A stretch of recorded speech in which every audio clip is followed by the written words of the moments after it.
Hi guys, I'm Sean Donovan. Welcome to PEP.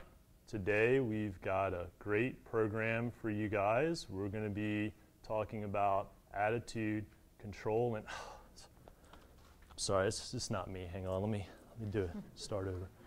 What's up, peeps? I'm Sean Donovan, and we got a great PEP program today. We're going to be talking about attitude control and how it affects your life. Our wellness topics, collection of cells. We got an expert nutritional counselor here today to tell us about the 6 nutrient categories of food. And as always, we got our expert personal trainers going to get us up and active with some easy anytime exercises. So, let's get this program started, get it over with so we can get on out of here, maybe learn something and get back to work.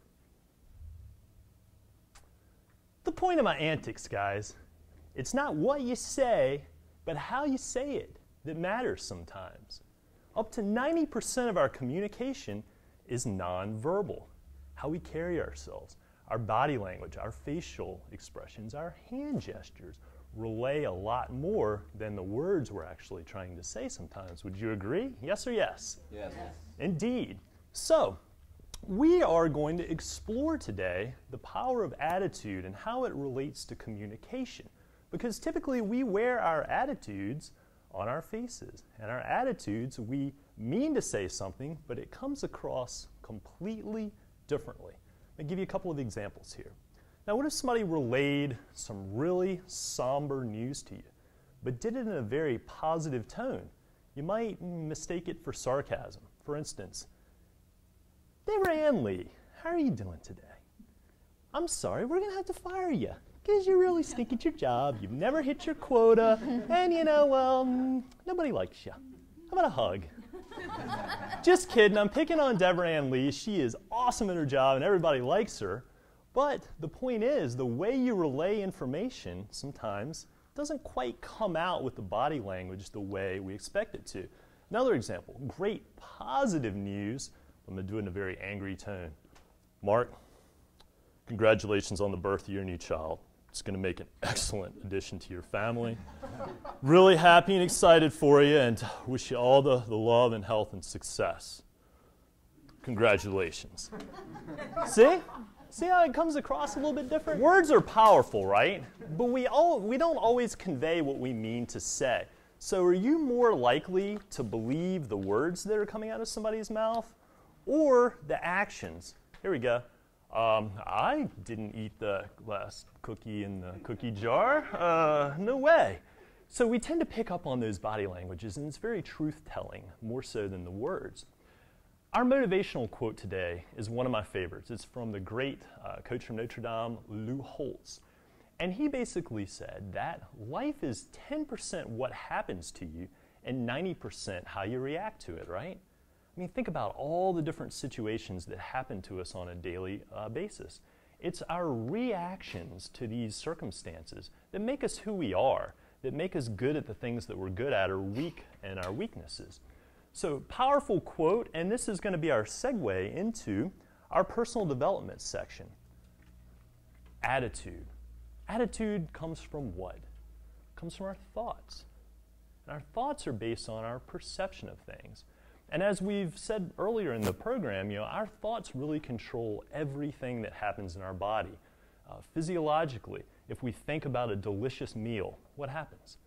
Our mouth starts watering, our stomach starts growling, right? If we think of a scary thought, maybe we get goosebumps or our pulse elevates, that flight or flight instinct kicks in to get us out of harm's way. So thoughts are very powerful things. So what we're going to do today is we're going to explore how we can control our thoughts, how we can change our perception, and how we can then modify our attitude. Because we wear our attitude everywhere we go, right? I mean, we spend thousands of dollars on clothes, on makeup, on hairstyles, all these things.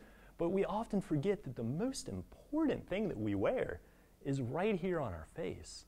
I mean, who wants to do business or interact with this guy walking around, right? So these attitudes that we wear outwardly, they attract positive people. They attract positive experiences and positive opportunities in life. So be cognizant of how you're carrying your facial expressions and how you're wearing your attitude on a daily basis. One of my favorite exercises when I pull up to a stoplight often, when I'm sitting at a red light, I'll do a quick little smile check. I'll look up into my rearview mirror and I'll see, how's my face? Am I stressed out because I'm late, or am I happy? Am I preparing myself mentally for the meeting that I'm about to go into? Viktor Frankl had a great quote. I mean, this guy survived the Holocaust in a concentration camp, but in spite of all the trauma that this guy witnessed and went through, and all the massive tragedy that befell his fellow Jews, he said the last great freedom of mankind is the freedom to choose your attitude under any set of external consequences. So you think about that. What does that mean to you? You choose to perceive a situation as stressful. You choose to put that burden on yourself. If you're running late to an appointment, it's bad enough you're going to show up late, but do you want to show up late and stressed out in a bad mood? I mean, it's a double-edged sword there. So, kind of understand that you have the power, that perception, to change, and you have the power to perceive things the way that you see fit. Now, there are a lot of things out of our control. A lot of tragedy has befallen the country, the tornadoes that have happened this year. People have been devastated, lost everything, lost family members, lost their life's possessions. But once again, it's up to us how we choose to perceive those things. There's a lot of things that we can't control. But if we start to focus on the things that we can control in life, then slowly but surely we can create ripple effects that bring other things previously out of our control within our realm. Domino effect. You can create a massive chain reaction with what? Just one small movement, right? So for example, how could changing your diet, your eating habits, how could that change your attitude? Well, here's maybe a domino effect that could follow. We change and start eating healthier foods, like the fast foods, the healthy fast foods we demonstrated last week. Gives us more energy. All of a sudden, we've got this rejuvenated energy from eating healthy food that all of a sudden we want to use to exercise, to walk, to start engaging in physical activity. That helps us straighten out and correct our posture, helps us oxygenate more. We get more oxygen in the body, and guess what that produces? More energy. With more energy comes more productivity. With more productivity comes more money in the bank. More money in the bank puts a big smile on our face. And then guess what? All of a sudden, we have a completely different attitude, right? Just from one simple change in our eating habits led to that chain reaction. True or true? True. Indeed. Attitude, one's mindset or perception of situations, circumstances. That perception is going to be based on the angle at which you look at something. So there's always different ways to perceive or look at things. And you could even have a tragedy. You could fall down and break your leg. You could find the silver lining in that dark cloud and say, hey, well, you know what? This is an opportunity to learn how to use crutches. I don't know. Any opportunity is a learning opportunity as I see it.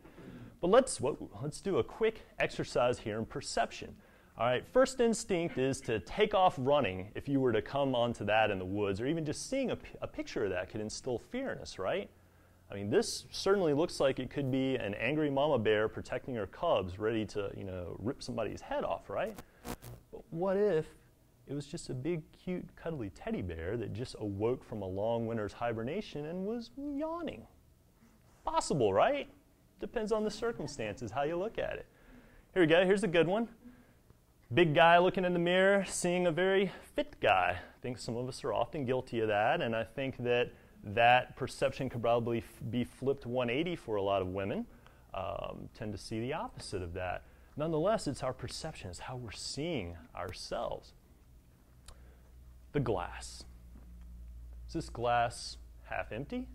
How many half empty people in the room? Raise your hand. One half empty, okay, two half empty. What about half full? Where are my half fullers? It could be both. Who would just maybe say that the glass is just too tall? Glass is too tall. Get a shorter glass. Or, you know what? What's one of the most valuable substances we're breathing in all day? You could look at that glass and say it's already full. It's half full of water, half full of air. The thing is full. Now, if we're trekking across the Sahara Desert and we're dying of thirst, any drop of water in that could be thirst quenching. Who cares, whether it's half full or half empty, right? So it's all about perception and how you look at things.